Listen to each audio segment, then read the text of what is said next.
যিনি প্রধান আছেন তারেক রহমান, উনি টাইম ম্যাগাজিনকে ইন্টারভিউ দিতে যে বলছেন যে আমরা কোনো রাজনৈতিক দলকে নিষিদ্ধ করার পক্ষে না। বুঝলাম ওই সময় স্টুডেন্টরা ছিল, তাদের চাকরিরা অন্তর্বর্তীকালীন সরকার এটা করছে। তো আপনারা কি করলেন ওইটাকে রাখছে 15টার মধ্যে যে আমি সংশোধন করে উপস্থাপন করব। এবং কি সংশোধনটা করছি? সংশোধনটা হলো এটা যে আগে বিচার চলাকালীন আওয়ামী লীগ কোনো পলিটিক্যাল অ্যাক্টিভিটিস করতে পারবে না, এইটুকুই ছিল আগে অন্তর্বর্তীকালীন সরকারের আমলে। এই আমলে এসে ওনারা বলছেন যে করতে তো পারবে না, কিন্তু যদি করে তার শাস্তিটা কি হবে, শাস্তিটা নির্ধারণ করা ছিল না, ইনারা ওই শাস্তিটা নির্ধারণ করে দিচ্ছেন। এই হলো সংশোধন। আগে হলো কি যে হাত পা বেঁধে নিয়ে আসো, আর এখন হলো হাত পা বেঁধে মারতে মারতে নিয়ে আসো। লাভটা কি হলো ভাই? এটা কি গণতন্ত্র হলো? আমি এটাকে গণতন্ত্র ভাই মনে করি না। এখন আমাদের সমস্যাটা হলো কি, মানে আমাদের অল্প কথায় এই ভদ্রলোক খুব সুন্দর করে বলে গেছেন যে আমাদের সমস্যাটা হলো ক্ষমতায় একবার যাওয়ার পর আমরা লজ্জা পাই না। আমরা কি কথা বলেছিলাম সেটা ভুলে যাই, ভুলতে আমাদের এক মুহূর্ত সময় লাগে না। এই বিএনপি তাদের 31 দফায় বলেছে, আপনারা পারেন পড়বেন 31 দফা 21 নম্বর দফাটা, সেখানে তারা বলেছে যে স্থানীয় সরকারের কোথাও তারা কোনো প্রশাসক নিয়োগ করবে না। এবং দুটো কারণ, একটা কারণ হলো যদি সে মারা যায় অথবা যদি সে দণ্ডপ্রাপ্ত হয় আদালত কর্তৃক, এছাড়া তারা কোনো প্রশাসক নিয়োগ করবে না। এই কথাটা আমাদের কি ভোটের আগে আরেকবার মনে করে ইশতেহার ঘোষণা করে মনে করে এবং দায়িত্ব নেওয়ার পর প্রথমে তারা এই আকামটা করছে যে সবগুলি ইয়েতে সিটি কর্পোরেশনে দলীয় লোকজন যেন প্রশাসক বানাচ্ছে। আগে তো ছিল একটা জিনিস যে প্রশাসক নিয়োগ করতে হলে সরকারি কর্মকর্তাকে নিয়োগ করবে, এইবার তারা দলীয় লোককে নিয়োগ করছে।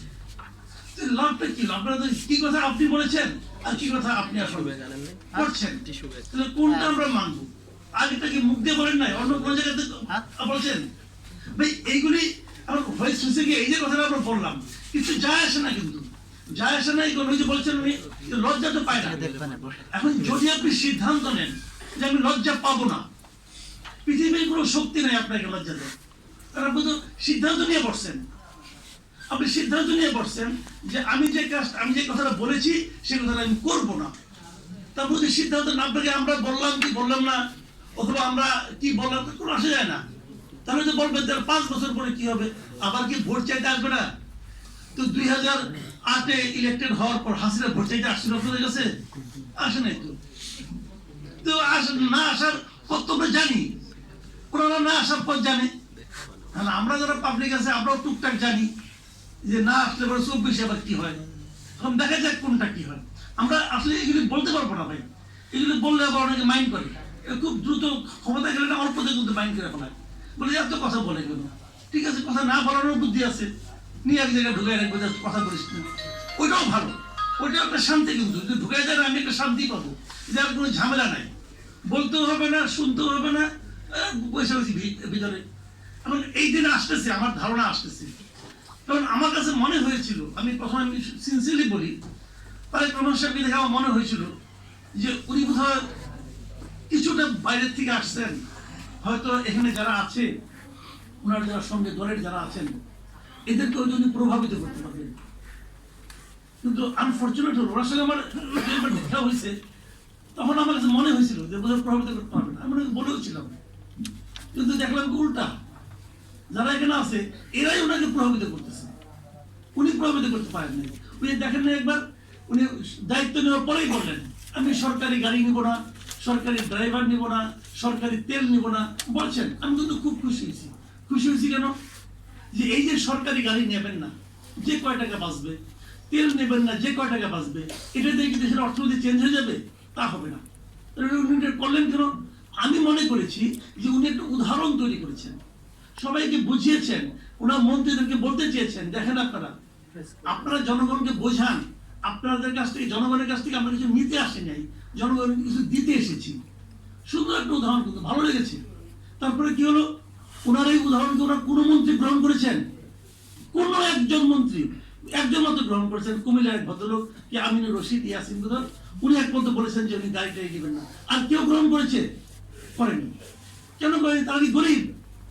আমি এরপরে ইন্টেনশনালি এই বসে বসে ওই যে হলফের মধ্যে সম্পদের একটা হিসাব পাওয়া যায়, আমি হিসাব যা সাবমিট করছি ওটাকে শর্ত বলে বিবেচনা করেছি, করে দেখি সবচেয়ে গরিব হলো তারেক রহমান এদের মধ্যে, অন্যদের মধ্যে ওই হিসাব অনুযায়ী।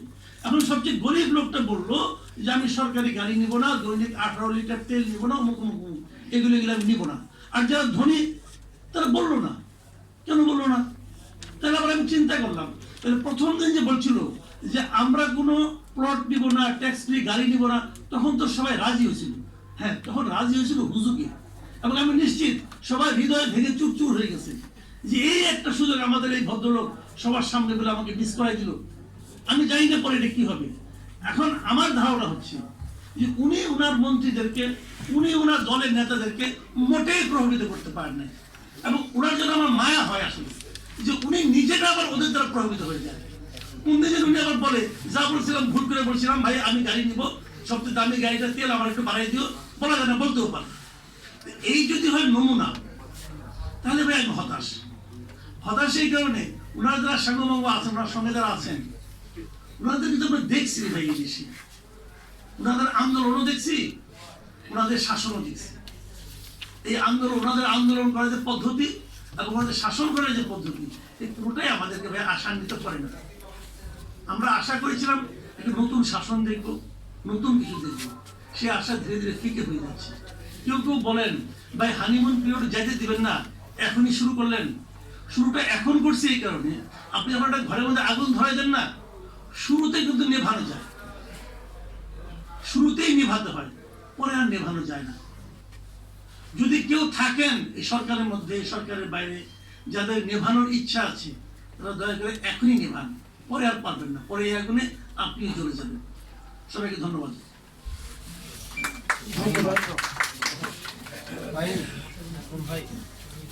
এখন আজকে এই গোলটেবিল বৈঠকে গুরুত্বপূর্ণ আলোচনা রাখবেন ব্যারিস্টার ইমরান সিদ্দিক, সিনিয়র আইনজীবী, বাংলাদেশ সুপ্রিম কোর্ট।